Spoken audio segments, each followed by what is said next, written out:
Today's episode of Beyond the Mask is presented by the insurance specialists at Bright Think Wealth Strategies. Find the disability insurance coverage that fits you best right now. Email Robert Smith at rsmithjr@financialguide.com. The show is also made possible by the team at CRNA Financial Planning. Get a free consultation today to be guided through the complexities of investing and financial planning. Just visit crnafinancialplanning.com. And don't forget, listening to our podcast can earn you Class B credits. For more information on how you can submit them, check out the CE Credit tab on our website, beyondthemaskpodcast.com. Welcome to Beyond the Mask, Innovation and Opportunities for CRNAs, with Jeremy Stanley and Sharon Pierce. We know you spend your day caring for your patient's best interests. On our show, we want to care for you. Join us as we leave the operating room and learn the latest in the CRNA industry. Beyond the Mask starts in 10, 9, 8, 7.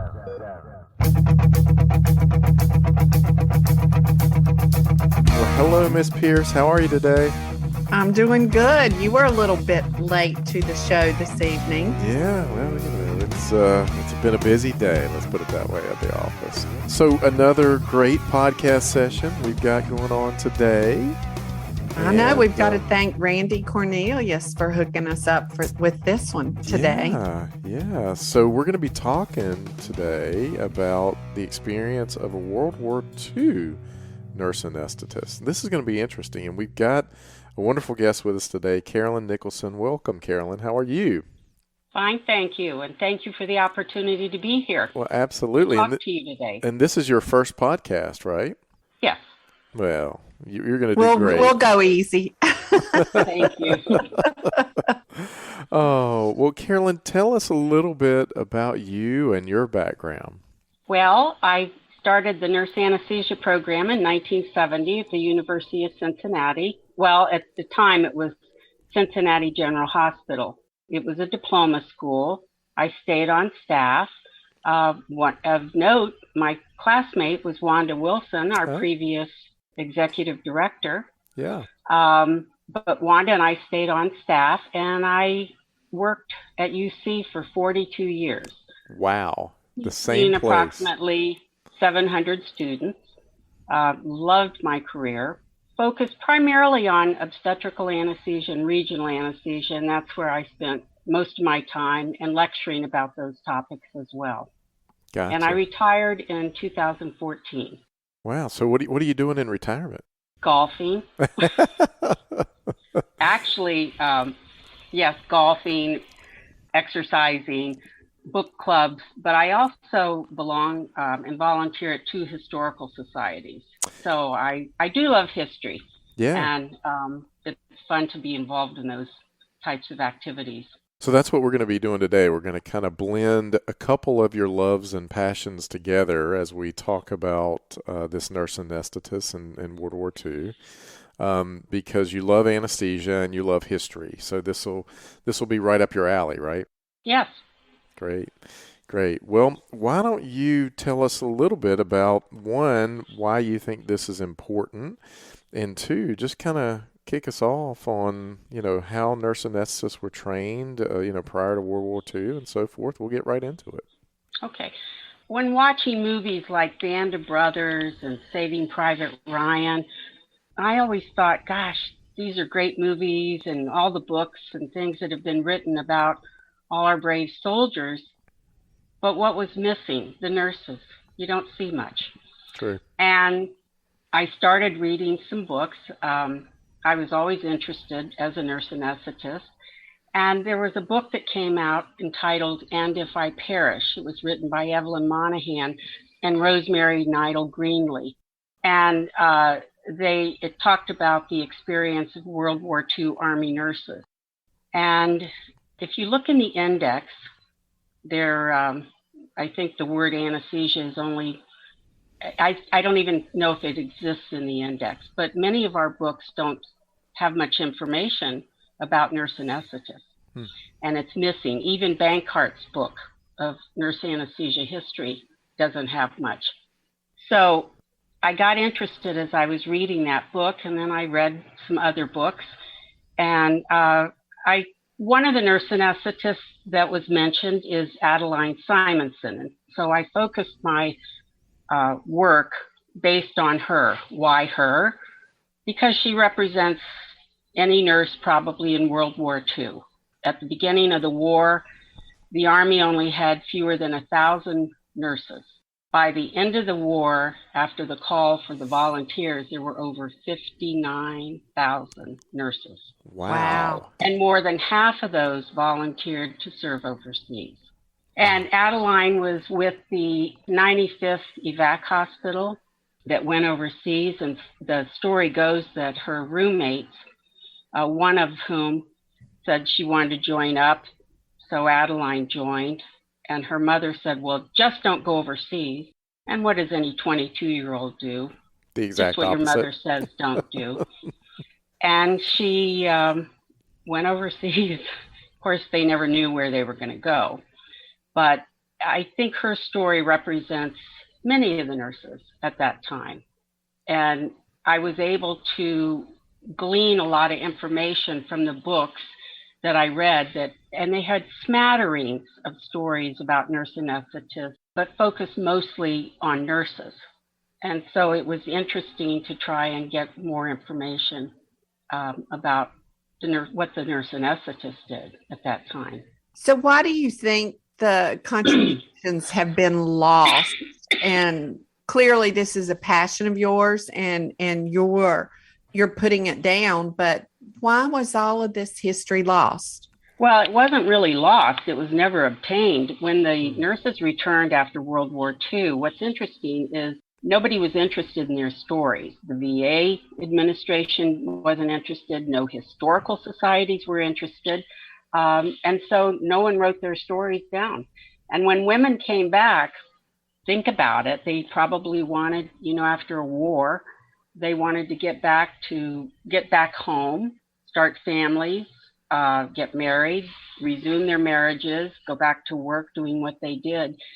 There were a lot of women who didn't want to talk about it. And as I read more, what I discovered is our nurses who were on the front line were exposed to many, many horrible things. Adeline was bombed twice. And I'm sure when she joined, she didn't expect to be bombed. And sadly, most of our veterans are dead. So it took nearly 50 years before the nurses were even given recognition for their contributions during World War II. And it wasn't until, I think, October 1989 that women veterans gathered in Atlanta to attend the first national salute to women veterans of World War II. So almost 50 years went by before there was any recognition for the contributions of nurses. And then if that didn't happen, that very little was probably written about nurse anesthetists and their contributions. Right. So let's talk a little bit about nurse anesthetists, because how were they trained? Was it really on the job training at that time, or? It wasn't until I think 1937 that the AANA published minimal educational standards. So prior to that, many of the nurse anesthetists did receive on-the-job training. And as I learned, Adeline learned anesthesia when she was a student. Apparently, she worked with the head nurse anesthetist and liked it, and so stayed on staff at Duluth, St. Luke's Hospital in Duluth, and worked as a nurse anesthetist. But her training was on the job. Now, there were formalized programs just emerging at that time in the late 30s, but just like my nursing school in 1968, I attended a diploma nursing school, and we were just beginning to see at that time more of the programs becoming academic. But so I think it was the same sort of thing that, on the job, and we were diploma nursing, and now everybody is a D&P. So things have changed quite dramatically. So you talked about her being sent overseas, but you never did say exactly where she was sent overseas. Well, do you know? Yes. Well, what's interesting is after their training, and she was in Breckenridge, I think, Kentucky, they went to New York for several weeks, and they left New York, and they boarded the Army transport ship Mariposa, which was once a luxury liner. And there were 7,000 people aboard this ship. Now, Adeline said it was very, very crowded. She was in a stateroom that was designed for 2 women, and they put 14 people in there. But the men were in cots, and they had 12 inches of space between their heads, and they stacked them up in rows of 5 and 6. What I found the most interesting was that the 99th, the Tuskegee Airmen were aboard, but they didn't know it because of the segregation. They weren't allowed to be together. But Adeline said they had no idea where they were going. They got on a ship, and everyone tried to figure out where they might be going. They had compasses, but with all the equipment, the compasses were going crazy. So a couple weeks later, when they looked out the porthole and they saw palm trees, they realized they weren't in England where they thought they were going, but rather they were in Casablanca, Africa. And the time that they got to Africa, the war was with Patton, the war was winding down. And so some called it the fake war. There wasn't much action. In her letters and what I've written or what I've read, they mostly took care of patients, just lacerations or removal of shell fragments, but it wasn't really critical stuff. I do have one funny story. They were assigned I think it was the 82nd Airborne Division, and there was a special exhibit one day, and the wind shifted, and the top brass were there, and the wind shifted, and Adeline watched in horror as 50 parachutes collapsed and came down. So they were very busy that day. Oh my a lot goodness. of broken bones, a lot of injuries, minor, but 50 collapsed parachutes all at one time. Oh my gosh. So they were in Africa until they made their D-Day invasion into Italy. And that's where the real war began for them. And that's where many of her stories come from. So Carolyn, what agents were they using at that time? She had administered or was using thiopental, sodium pentothal, ether, nitrous oxide, and hydrate machine. She was not skilled in regional, but did learn how to administer spinal anesthesia once she was overseas. And I can tell you later about the anesthesiologist with whom she worked. Okay. There was no special designation in the table of organization in the Army for nurse anesthetists. They were expected to accept any assignment given. But because Adeline had training, she volunteered to serve as a nurse anesthetist. So you just went in as a nurse and they told you what to do. Right. But the opportunity presented itself. What happened was there for a 400-bed evac hospital, which always was about 10 to 15 miles behind the front lines, and they leapfrogged hospitals, or leapfrogged as they followed the front. There was only one physician anesthetist in charge, and that individual had to come up with an anesthesia department. And initially, they were told to use medical officers on their off hours, or the techs, the medics. I guess that's what they called them. And the anesthesiologist who was in charge, I was able to get some letters that he had written. And I even was able to get information. And I contacted his daughter, and she had no idea that her father much about him, but she was telling us wonderful stories too about his relationship with the nurse anesthetist. And he finally decided that the nurses were the best, that was the best answer for him. He said the anesthetics that were delivered by the physicians were not of particularly good quality. So Adeline volunteered, and there must have been a couple other volunteers, and he ended up having 8 nurse anesthetists. And because there was downtime in Africa, he trained them. He conducted training sessions, and that's where Adeline learned to do spinals.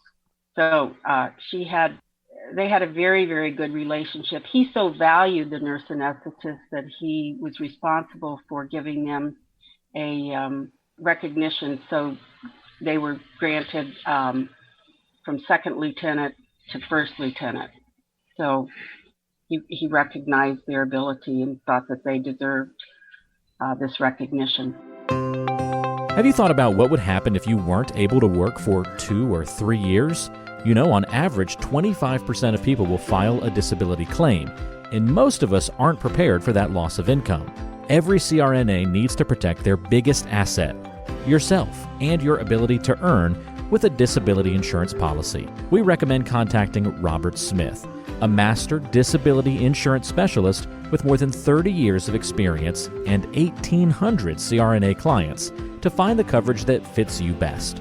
The best way to do that is to send him an email at rsmithjr@financialguide.com. That's rsmithjr@financialguide.com, or call him at 504-394-6557. So how were any shortages of anesthesia personnel addressed and improved on? Did you find anything about that in your research? I did. Before the war, there was a survey done in 1938 that said that there were only 39 training programs that graduated about 250 nurses a year for nurse anesthesia, but we didn't have any certification requirements until the 40s. Now, from the physician side, and they were referred to as physician anesthetists at that time, Dr. Ralph Waters, who was the chairman for the National Research Council Subcommittee on Anesthesia, said that just in 1940, there were only about 600 fully qualified physician anesthetists and maybe 1,800 to 2,000 moderately trained, and maybe 12 to 20 training centers. But both nursing and physicians recommended 6-month training programs at that time. So Dr. Waters, the shortage was addressed. Dr. Waters and some of the other members of the subcommittee came up with a training program.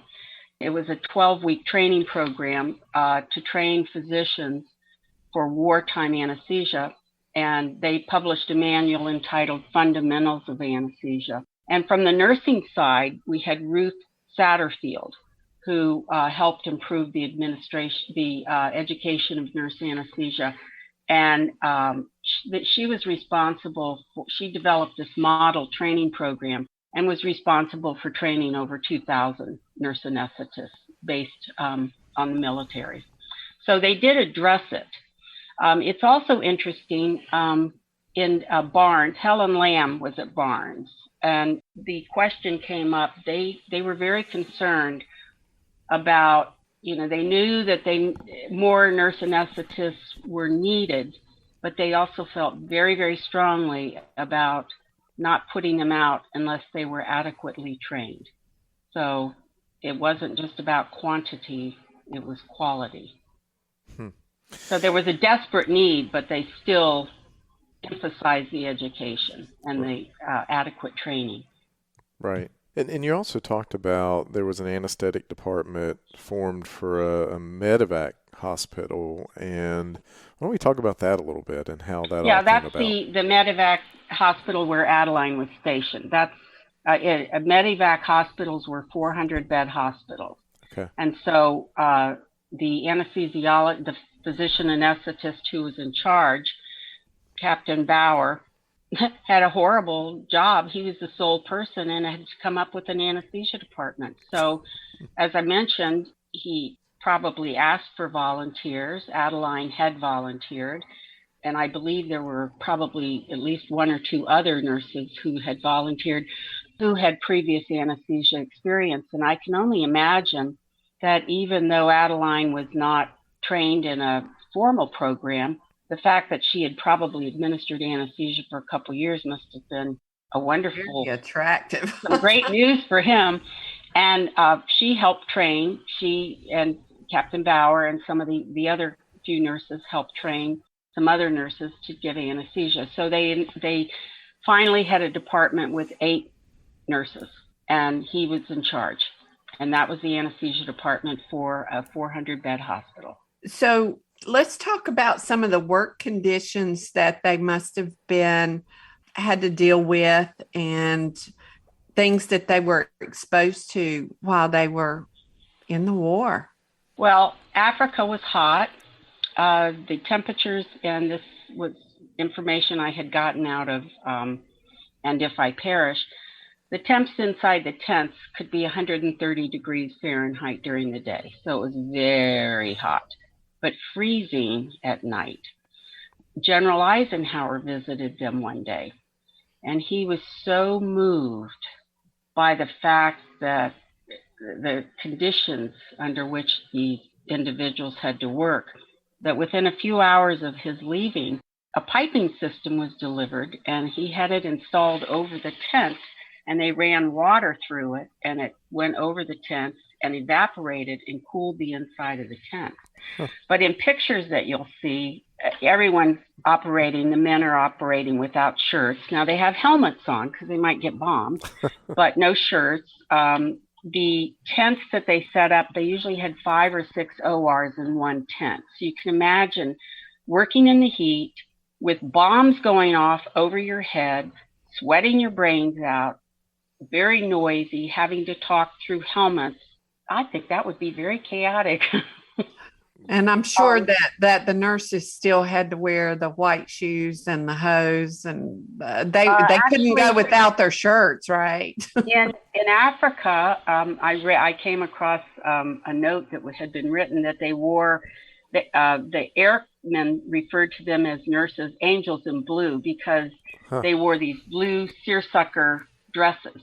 Mm-hmm. But they also wore fatigues. So they didn't wear white hose, and no, not to administer. Well, thank God. They wore bath towels on their heads for turbans, whatever they could do. Of course, laundry was a problem. No laundry facilities. They put the nurses up in pyramidal tents. They were about 10 feet apart, and they were 5 to a tent. And they moved, might have been every couple of weeks or wherever. They just followed whatever the front where the fighting was. And so I know the first time they picked up or set up the hospital, I believe it took 24, 48 hours, I don't know. But by the next time they had it done in 6 hours. So they got to be very quick in setting up a hospital. And they always set the hospital part up first. It took 33 2.5-ton trucks to move a hospital. Also, I remember reading where the nurses complained in Africa they had scorpions that climbed up into their cots. So they put water underneath the cots to keep the scorpions from crawling into bed with them. I guess they drowned if they got into crawled it through the water or something? I guess. I don't know. Or they just didn't like the water. Yeah. Huh. And exposure, Adeline was bombed twice. When they made the D-Day invasion into Italy from Africa, they boarded a ship that was clearly marked with Red Cross markings, and they were with the 16th Medivac, some nurses from Britain. And they had a lovely evening, but when they boarded the ship, apparently they were all dressed in fatigues. And so probably an aerial view might have made it look like soldiers were boarding the ship. Whatever the reason, at 5:15 in the morning, a bomb went off, and everything was pitch black. They lost all communications. The ship was on fire. One of the stories that I saw repeatedly in many books was the telling of a British nurse who was stuck in a porthole, whose body was on fire, and she couldn't get through the porthole. So she was screaming, and a 14-year-old corpsman, I guess, picked up a block of wood and knocked her out because they knew she couldn't survive. Oh, So, my God. those are horrific stories. And a second bombing was when Adeline was giving anesthesia in Anzio, which was known as Hell's Half Acre. And they were with servicing all the injured who were trying to protect fighting in Monte Cassino so that they could gain access to Rome and then, move on up ahead.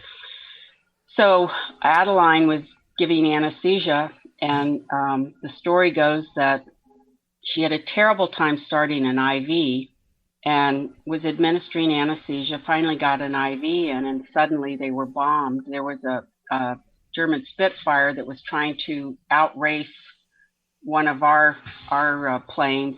So to lighten his load, he dropped bombs on the tent, clearly marked with Red Cross markings.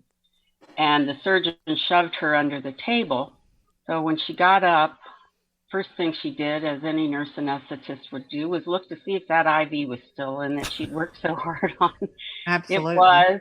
She completed her anesthetic, and when she came out of the tent, she saw nursing shoes, white shoes, their head nurse, assistant head nurse. They lost a lot of people that day. But yet, no one could relate this in letters home. Nobody knew any of that. So you had to keep all that to yourself until you returned home. The families had no idea the exposure of, what the nurses, and this was, anybody that was in a medevac hospital was possibly, they were exposed to these dangers. Beyond the Mask is made possible by the team at CRNA Financial Planning. With almost 2 decades of experience, the firm guides CRNAs through the complexities of investing and financial planning. Schedule a free consultation today by calling 855-304-3748 or go online to crnafinancialplanning.com. So, we all know that every time there's a war, really, medicine goes forward by leaps and bounds by what is learned under such stressful conditions. Were there any things that you found in your research that was taken away from the war as far as training of nurse anesthetists or anything like that? You mean, how does it apply today?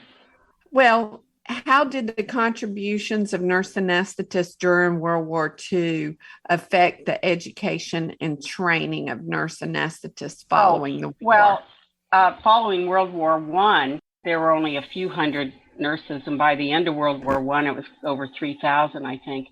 And it was the contributions from that war that prompted more training for nurse anesthesia or for nursing.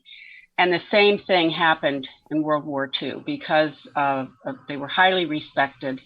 The contributions that they made, there was a huge boom in anesthesia training, nursing and anesthesia following World War II. So they were really recognized for and appreciated for the contributions. So Carolyn, in your research and everything you did on Adeline, were you ever able to meet her or meet her family? Yes. Actually, when I lecture on this, I sort of save it to the end and show a picture of Adeline's gravestone in Arlington. She is listed in the Veterans, the Women's Memorial. But, and I always say, was she a hero? Well, probably not in the sense she didn't get a Purple Heart or anything, but she's my hero because Adeline's was my mother. And I found a suitcase, all her letters that she wrote home after she died, or after my grandmother died. She sent we found the suitcase and she saved every V letter. And the unfortunate thing was that you couldn't divulge much information, like where you were. She could write somewhere in Italy. And when she was bombed, here she was bombed and almost died. And she writes home and said, well, I think I'm going to be needing a few things. Could you send me some more clothes and, things like that? But she couldn't say that she was bombed. And she used to tell her mother and father, now don't worry about me. Remember, I could be killed walking across the street. Another thing that's very interesting is that she met a captain in Africa, Captain Marvin Williams, and they ended up getting married. So both my parents are buried in Arlington. I'm an Army brat through and through, but they both talked. My mother used, a lot of people don't talk about stories, and that's one of the reasons.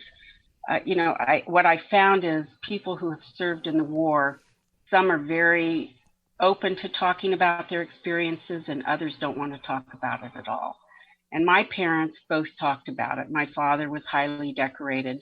My mother said, when we were behind enemy lines, it was okay. But the other thing that came across through and through was the teamwork. She said they were a family, that initially the corpsmen did not want nurses with them at all. And by the end, they said they couldn't have survived without them, that they truly were a family. Nobody was more important. The surgeons cross-trained. Nobody was a specialist. You had to learn to do everything. It wasn't about money. I think she got $125 a month. It was teamwork. And I thought it reminded me of what our nurses and nurse anesthetists went through with COVID. You couldn't do necessarily what you wanted to do, but you all pulled together. You were a team. And that's the theme that kept coming through and through to me, was the teamwork. And I think that's great. So, but I remember when my mother was interviewed in Atlanta, and then the surgeon who wrote the book Hospital at War interviewed me. I was lecturing, I think, at Dr. Moya's meeting, and he was in Florida, and he came, and so I gave him a lot of information. And so she's been her evac unit's been in about 5 books. So and with her personal stories, I felt like I got a pretty good idea of how they worked and what they had to work with. All the equipment was standardized, could be packed up very quickly. Nobody got to have special things. This is what you worked with. And, you had ether, nitrous oxide, oxygen, and morphine sparingly, and atropine. And that was about it. And pentothal. Wow. So, well, your mother sounded like she was an amazing inspiration, and I'm assuming that's why you followed in her footsteps? Well, first I wanted to be a physical therapist. Sadly, she developed severe rheumatoid arthritis when we were stationed in Turkey when I was a little girl. But when I was in high school, I got interested in nursing. My dad wanted me to be a doctor, but I picked nursing and then anesthesia. So diploma nursing, diploma anesthesia. But then I went back I got my degree as an instructor. I went back to UC and got a degree in education, and spent my career teaching, lecturing, and loving every minute of it. I mean, only 42 years. You never went into the military, Carolyn? No, I talked about it. I wanted to go into the military, but my mother said, she said, Vietnam doesn't have front lines. She said, I don't want you to go to Vietnam. And so I think about what the nurses and the nurse anesthetists put up with in Vietnam when you weren't behind enemy lines. Nothing was designated. It's very, very frightening. And the same thing, the teamwork, the difficult conditions. Wartime is always difficult, but you learn a lot. You learn to work together. Nobody cares how much money you make or who did the most. You take care of each other. And I think the important thing too is during war, you have a common goal, win the war. And during COVID, figure this out. Let's get through this. Yeah. This is horrible. How can we do it? So there's a lot of relevance, I think, for looking at war times and then relating it to today. Carolyn, as we kind of wrap this up and conclude, anything you want to get across to our listeners or leave us with? I think the most important message, again, is the teamwork, common goal that we're all there to do our best to administer safe anesthesia. We all work in different types of conditions. Some work in the rural areas. Because I was in a university setting, always worked in a team care concept. That was how I worked. But just that we work together and continue to do our best, and nurse anesthesia will continue. We will prevail. We've gone through many, many things before, and we will prevail. And there are a lot of amazing stories out there. And I think we can learn a lot from those who have served in the military. Absolutely. Well, we want to thank you first for being on the show and for 42 years of giving back to the anesthesia community, and you're still doing it today. I'm teaching regional anesthesia in the cadaver lab. So see, you're still doing it today. Exactly. And what you're also doing is you're giving a voice to the history of nurse anesthesia and to nursing in general, because like you said, this wasn't written. They didn't talk about the nurses and definitely didn't talk about nurse anesthesia. And no, they didn't. You're giving a voice to that and painting history. So that's another part of this that we want to thank you for all you've done and all you're doing. Well, thank you. Yeah. Thank you for the opportunity to share that. Absolutely. Well, Sharon, I think it's a wrap.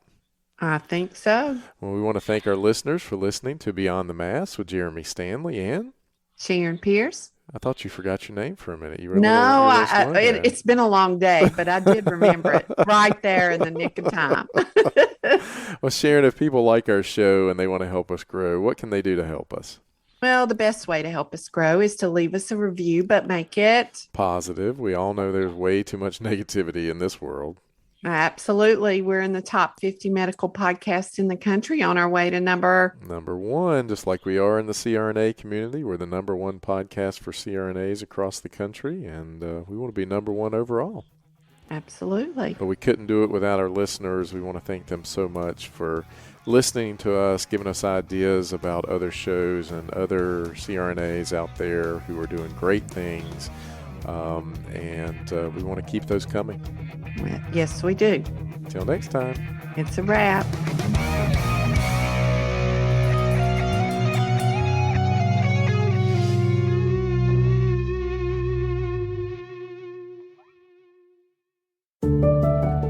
As a CRNA, you spend years preparing yourself for this career, so we don't want to see you lose out on any of the income you've worked so hard to earn.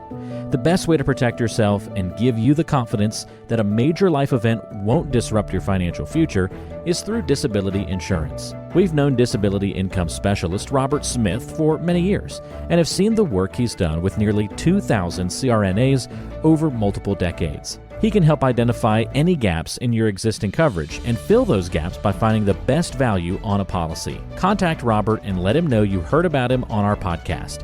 Send him an email at rsmithjr@financialguide.com.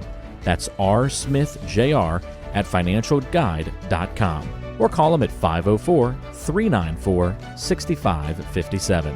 Protect your greatest asset as a CRNA, yourself and your ability to earn a living by adding disability insurance to your financial plan.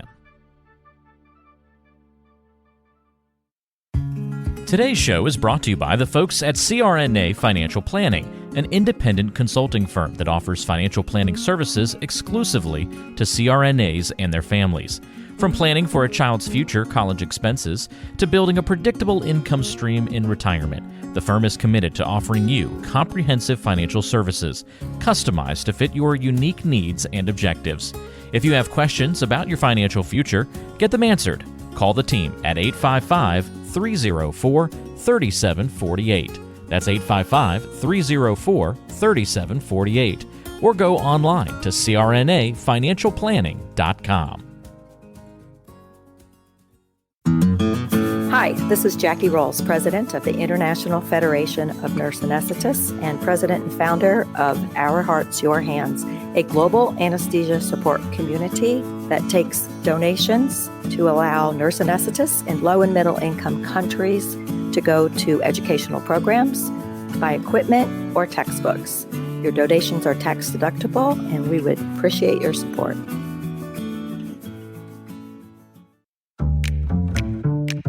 Be sure to subscribe to the show on Apple Podcasts, Google Podcasts, Spotify, Stitcher, and anywhere you like to listen to shows. Also be sure to check out BeyondTheMaskPodcast.com. Each episode is posted there with a corresponding blog post, and we timestamp important parts of the episode to help you quickly get to the content you're looking for. Also check out the special series section on the site.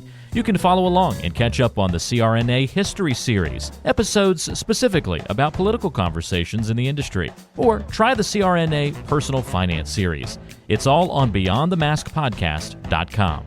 And if you have a question for the show or want to be a guest, or even suggest a particular topic, fill out the contact form on the site or send an email directly to us at info@BeyondTheMaskPodcast.com.